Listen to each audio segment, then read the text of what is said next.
Hello and thanks for stopping by. We've got a bunch of pickups from the start of September and I wanted to go through some of them. We're going to jump right into it. First, I found a Colecovision game. Can't say I find a lot of these days, but I found a copy of River Raid. It was only a couple of bucks, so I thought I'd give it a go. For the Atari 2600, I found Commando Raid, which is a game by US Games. I've got a bunch of other US Games carts in my collection, so I'm curious to know how many there actually are from this manufacturer. My recollection is they're not very good, but this is the Atari 2600 we're talking about, and you have to temper your expectations. I've got a game called TAC-SCAN. It's a Sega game, and it's for a paddle controller. Sega was making games back in the day for sure, and there are definitely a couple for the Atari 2600 that I already have, so we'll give this one a go. Found a couple for the Sega Genesis. Just a few.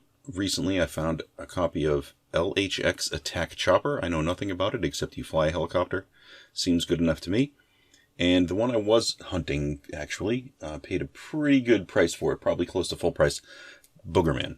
This is a game that my wife wanted, and we found a copy that appears to have been a copy that someone had for Christmas, because there's little writing in the manual in here.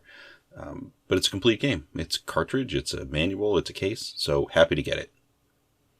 Xbox 360, I found a game called Tenchu Z. I've got a bunch of the other Tenchu games, and it's basically ninja stealth hiding type of stuff. I like them just fine, so seeing this one for a couple of bucks is pretty great. For the Xbox One, I got a copy of Dead by Daylight. Happy to find this. This was only, I think it was like 15 bucks. And normally, I try to keep things a little lower than that, just because the volume has been so high lately. But Dead by Daylight still has a price online of like $30 or $40. So to find a used copy for $15, I wanted to jump in on this, because I've been seeing this game played online a lot, and I might want to partake. Basically, it's a squad-based game where it's, I think, 5 or 6 people play, and what happens is the computer divides up the gameplay, and one of the people in the group becomes a monster, and the rest of the group has to figure a way to defeat or escape whatever level they're in, while the monster is trying to kill them. The game started with generic villains, generic monsters made specifically for this game, but I'm pretty sure it's evolved to include some other known properties that they've got the rights to. In the same vein, I got a copy of Friday the 13th for the PS4. This one was even cheaper, and it's a brand new game. I think it was like $12 on Amazon.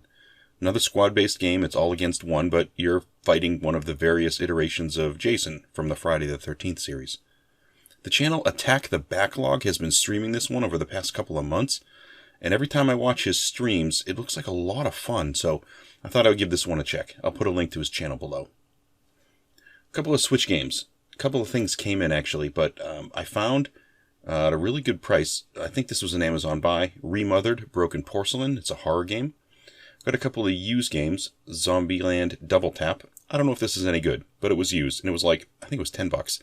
And it's hard to pass up a Switch game for 10 bucks, because I remember when it first came out, you couldn't get a used game for any type of value whatsoever. Everything was like $5 off. It was very frustrating. But now, when I see a decently priced game that looks like it might be okay, I tend to scoop it. I've got 88 Heroes. This is the 98 Heroes edition. All I know is it's got this interesting pixel art, and it plays a bunch of superheroes. It was like $15. I'll take it. A couple of games came in from Limited Run Games. Usually with Limited Run Games, these are things that you buy way in advance. And I mean, I bought these, months and months ago. They just finally came in today. I got a copy of Cthulhu Saves Christmas and Corpse Killer. I know Corpse Killer is not necessarily good, but it's got this very high nostalgic rating for a lot of people. And I figured, well, Switch has a version, and I know that if I don't pick up a Limited Run game on the Switch when it's available for a regular price, as soon as they hit the aftermarket, they double in price, and I hate that. So I scored these. Now, the weird thing was today I was at the fair, the flea market. And at the flea market, I found a booth that was trying to get rid of some stuff. And I don't normally go for PC games, mostly because I usually don't find PC games out there. I found a couple every now and again, but I think I've even had one or two of my pickup videos with one or two PC games. For the most part, PC games are really difficult to find in the aftermarket because they're almost always useless. If I pick up a box and it says this is a Windows game and it's anything newer than, I want to say it was around 2003 when this started to happen. Any game you pick up that says it's for Windows, doesn't really matter what version it is, but sometime around 2003, the Windows games that you could buy Generally, if you open them up, they have codes inside that you would use to utilize the game. And basically, most of these would merge with people's Steam accounts. So what happens is, years later, if somebody puts these up at a yard sale or a flea market, that code's going to be used already. I'm sure of it. And that's even if the servers that it could activate off of were still live. Usually with these Windows games, the servers are still live, if it's from the company, Microsoft, of course. But the problem is those codes are all used. So basically you're spending money on something that looks pretty on a shelf, perhaps. Or maybe just if you, I guess, wanted to use the box. If it was a good DVD box, maybe you needed it for another DVD, I suppose. But the game itself, if you're at a yard sale and that seal's been broken, you can bet your bottom dollar that that code's been used already. Anyway, what I found was a stack of PC games that were before this time. Now, these aren't complete in terms of manuals and what have you. A few have manuals. But I found games that looked like they all did not require codes. And as I'm going through the stack, the price was 50 cents a piece. So this is a low investment here. $4 for a stack of games. I don't think that's much of a risk at all. I know that at least a few of these are going to be playable. Before 2003, roughly, if it was a Windows 95 game, a Windows 98 game, or maybe even a Windows XP game, a lot of times the copy protection was the fact that you had to have the disk in the machine. So there's a good chance I'll be able to run these. Got a game called Alien Mindscape. Never heard of it before, but it's an Aliens game from the Aliens franchise, and I'm a fan of that. So great, we'll give this one a try. I got a copy of Dungeon Keeper. I'm pretty sure I've played Dungeon Keeper before. Fairly certain, actually. If I recall correctly, you control a dungeon, and you build a dungeon, you control the monsters in it. If I recall, and it's the game I think it is, I'm excited to get it. It's awesome. A lot of these are dungeon games or horror games. I've got a game called The Forgotten. I know nothing about it. I got a set here of a couple discs. The X-Files Unrestricted Access. I don't know if this is a game, or if this is just sort of a reference for that particular property. Either way, it's pretty neat. Game called Necronomicon, The Gateway to Beyond. This was a good one. I got Homeworld.